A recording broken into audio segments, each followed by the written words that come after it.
Youth and Sports, the Honourable Parveen Bala. You have the floor, sir. Thank you, Mr. Speaker, sir. Mr. Speaker, sir, the Honourable Prime Minister, Honourable Cabinet Ministers, and Honourable Members of Parliament. Mr. Speaker, sir, I am privileged to deliver my opening speech in this August Parliament to begin this 2020-2021 session of Parliament. I stand in support of the Honourable Prime Minister and my colleagues in extending my appreciation to His Excellency for his timely and thought-provoking address. Mr. Speaker, sir, His Excellency the President in his closing address rightfully said, and I quote, "The work for the next 50 years begins with this session." Mr. Speaker said, the Fiji First Government proudly begins our first session with our Honourable Prime Minister as our leader into the next 50 years of our independence. Our Honourable Prime Minister is a leader and a statesman of global repute, whose leadership reached new heights in 2020 as we mark this historical occasion. His leadership showed courage and foresight as he led Fiji through COVID-19 and its impact. Mr. Speaker said, His Excellency's speech at the opening of the 2020-2021 session of the Parliament, as has been the case with his previous opening addresses, was full of wisdom, practical, and pathways for this House and for all Fijians.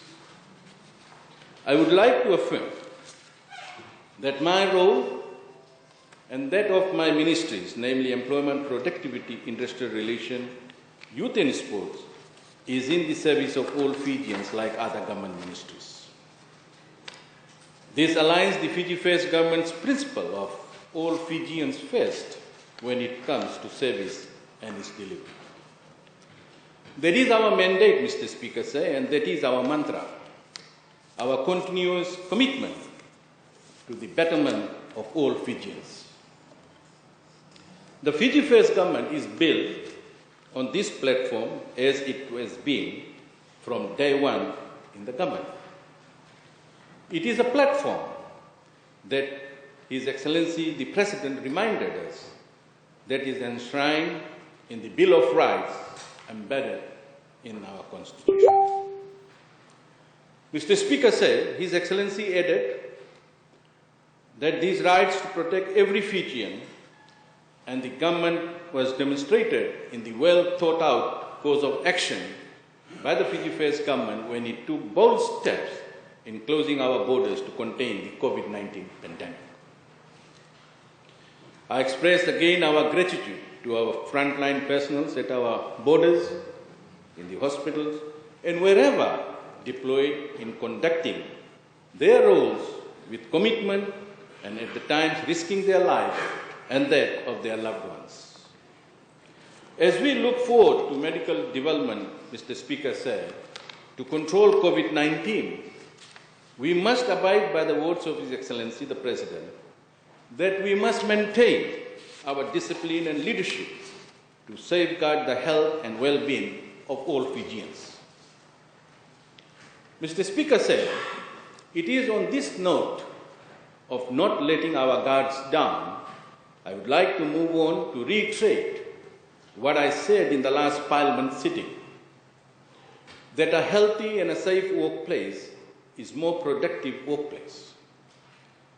My ministry, Employment, Productivity and Industrial Relations, in collaboration with the Ministry of Health, will continue our workplace OHS awareness, inspection and audits to ensure the health and safety of our Fijian workers. Mr. Speaker said, the nationwide workplace survey that we undertook between May to June 2020 was to determine the impact of COVID-19 at the workplace. I have in the past gone through these figures, and in summary, It showed that 43% of the total workers surveyed were affected out of the workplace sample size. Mr. Speaker said 53% of the affected workers are from the Western Division, 39% are from the Central, and 8% from the Northern Division. Furthermore, Mr. Speaker said the top 5 most affected industries were wholesale and retail, accommodation, food and tourism, manufacturing, construction, transport, and storage industry. Mr. Speaker said we were and are concerned with those many workers and their families that were affected directly in terms of job losses. At the same time, Mr. Speaker said, I acknowledge the resilience and character displayed by many of these affected workers and employers in finding alternative livelihoods. Mr. Speaker said, given that COVID-19 and its impact, even post-vaccine, is projected to last for some time, we will conduct another workplace survey in the new year on the continuing impact of COVID-19 in workplaces. This is to enable, Mr. Speaker said, for us to monitor and ensure that we have relevant interventions to contain the impact of COVID-19 on employment. Mr. Speaker said, at our workplaces, I wish to commend the understanding and good faith relationship by the employers and workers in resorting to practical means to minimize the negative impact of COVID-19 and their support and understanding during the initial nationwide survey. Mr. Speaker says, as we continue to be on guard against the impact of COVID-19 and at the same time rebuilding our economy, it is very challenging balancing act indeed, as alluded by His Excellency the President. Mr. Speaker said the Fijivillage government did not step back from taking responsibility. We have put in place physical measures to assist in our economic recovery. The government has moved quickly and in relevant ways to move quickly with various legislative reforms to facilitate our resilience and quick recovery. His Excellency the President has indicated in his speech this specific legislation that we'll debate on a later in this session as a means of moving Fiji towards recovery and beyond.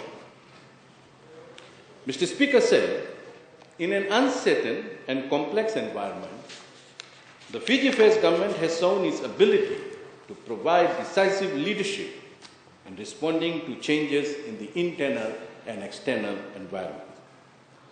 Mr. Speaker said, the world will be a different place post-COVID, and we will have to rethink crucial areas in employment, productivity, and industrial relations. Mr. Speaker said, the key to economic recovery that is sustainable and moves beyond the impact of COVID must be increased productivity across the board.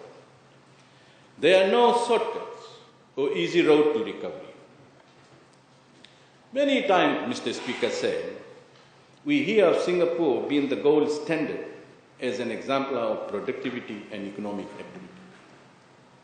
What we don't often hear about is the road to achieving this gold standard. Singapore quickly realized imitating quality cycles or productivity manuals was not enough. It required a culture change, a change of mindset, a change of attitude, a change towards rising our level of national productivity. This must be done across the board, Mr. Speaker said, and in every sector of the economy. Mr. Speaker said, with technical assistance from the Asian Productivity Organization, we now have in place a 15-year Fiji National Productivity Master Plan that is aligned to our 20-year development plan as well as with global capstones on development. Mr. Speaker said the master plan may have the keys and methods, but to determine the factor in productivity must be both our employers and employees. Mr. Speaker said productivity will need this injection of innovation and commitment to rising standards at the workplace so that we can do more with less. We need Fijian businesses to raise the bar when it comes in providing a workplace so that productivity can increase. We need to provide the right tools to increase productivity. We cannot build multi-story buildings with wheelbarrows and shovels alone, Mr. Speaker said. Technology tools and equipment are needed, along with local innovations on productivity. These are the areas, Mr. Speaker said, that my ministry will work with both employer and employees as we map towards realizing the key goals of increased productivity as the foundation for a better future. Mr. Speaker said, we continue to make good progress together to achieve better employment relationships through advocating good faith approach embedded within the Employment Relations Act 2007.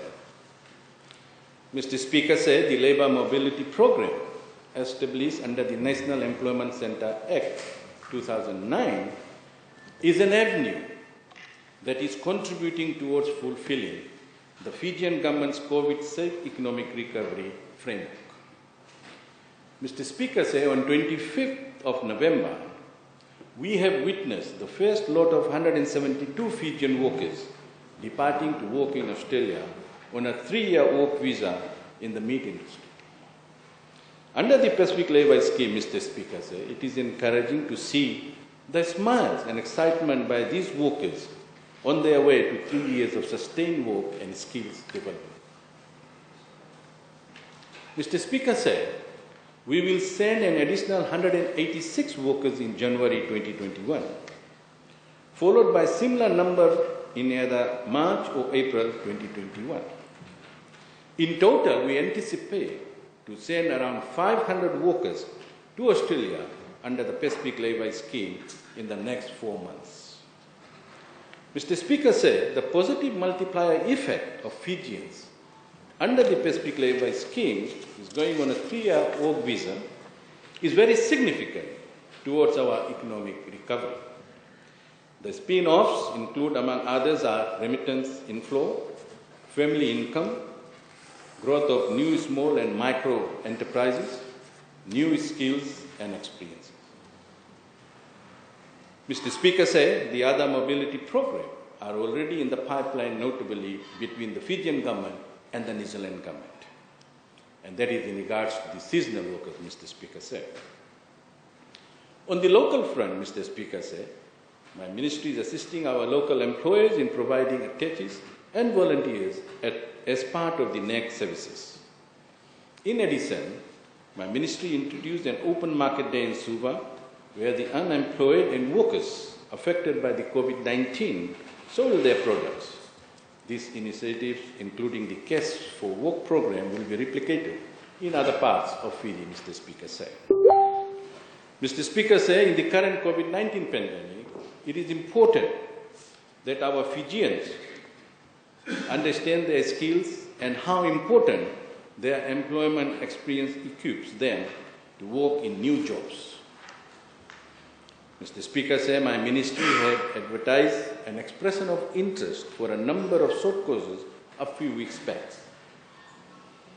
The response was very positive, Mr. Speaker said, with over 400 unemployed Fijians registered to attend these short trainings such as baking, beauty therapy, green plumbing, tile laying, and basic meat works. These short courses, Mr. Speaker said, will be delivered through the National Training and Productivity Centre through our current collaboration with FNU. A total of 179 unemployed Fijians are expected to attend, Mr. Speaker said, the first phase of the training this month, with majority of participants based in the Western Division. The second phase of the training will be undertaken early next year to ensure that all those express their interest to be reskilled or upskilled are provided the opportunity to ensure that they are able to start their own small businesses or find meaningful employment to support their families, Mr. Speaker.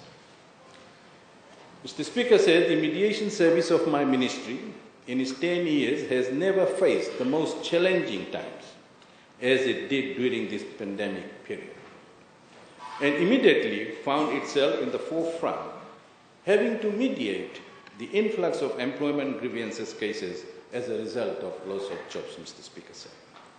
As the first port of call, Mr. Speaker said, for seeking redress to employment grievances and employment dispute, the mediation services will continue its mandated responsibility. Mr. Speaker said, through our mediation services, we will continue to support the building of productivity employment relationships based on the values of good faith between workers and employers, especially during these challenging times. Mr. Speaker said, the Fijian government has rolled out a number of initiatives, and last month, Mr. Speaker said, new job support scheme was launched, namely Stronger Together Job Support Scheme. Mr. Speaker said, under this scheme, the government will pay the minimum wage of $2.68, while the employer will be paying the difference to make up the sectoral minimum wage. I'm happy to inform Mr. Speaker, sir, that already 600 jobs have already been created. Mr. Speaker, sir, His Excellency the President in his address points out to the need for young Fijians with new ideas to come to the fore and for their ideas and innovations to be empowered by all stakeholders. The Ministry of Youth and Sports has included in its mandate through its action plan and the newly developed National Youth Policy with the assistance of UNICEF a set of sustainable and green and blue economy focused set of initiatives, Mr. Speaker said. Mr. Speaker said, youth training, many based within their communities, have been greatly expanded with a focus on new ideas and innovation that promotes local area solution to youth issues. This includes economic empowerment through agriculture-based initiatives, to civics and ethics, and trainings on sexual reproductive health and human rights. Mr. Speaker said, the aim of these trainings are to empower and capacity build youths to become responsible leaders and members of their communities. These trainings also provide relevant knowledge and upskilling of youth for income generation and improvement of livelihoods. Mr. Speaker says, since August 2020, 1,080 youths have benefited from our trainings across the country. Mr. Speaker says, a new initiative under the Youth Farm level empowers youths to training and providing seeding assistance to sustainable programs. The program assists youth in the utilization of land agreed by the land-owning units for agriculture farming purposes. Given that this is an agro-based initiative, Mr. Speaker said, around 322 acres of unused land is provided to the respective youth clubs. It was launched in August 2020, Mr. Speaker said, as a response to the impact of COVID-19 pandemic on unemployment and the need to increase food security.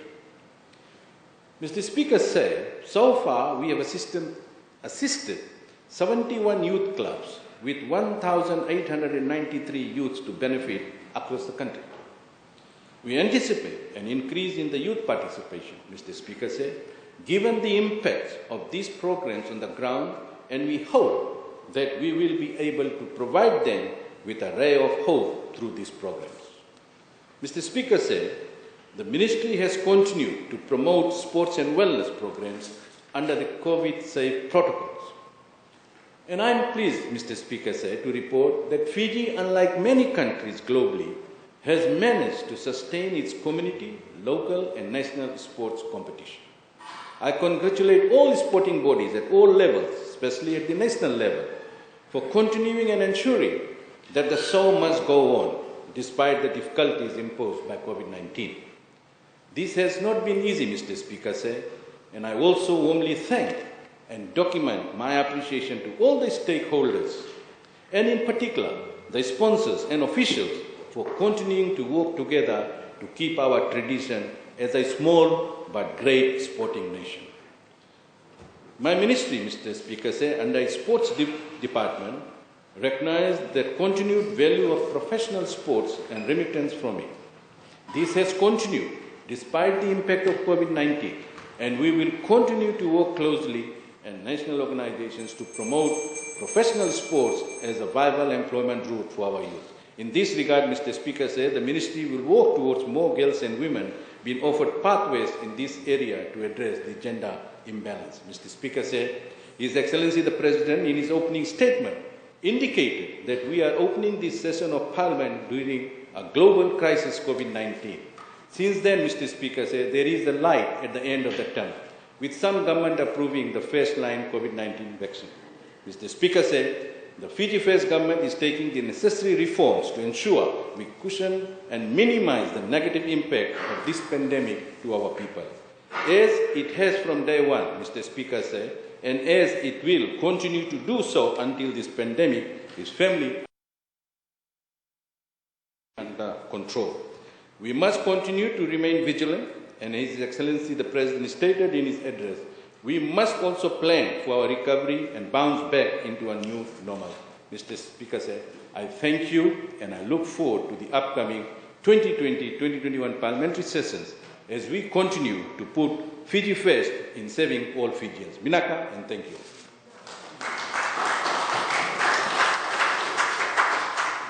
I thank the Honourable Minister for his contribution to the debate, and I now give the floor to the Honourable William Ngā Woka. You have the floor, sir.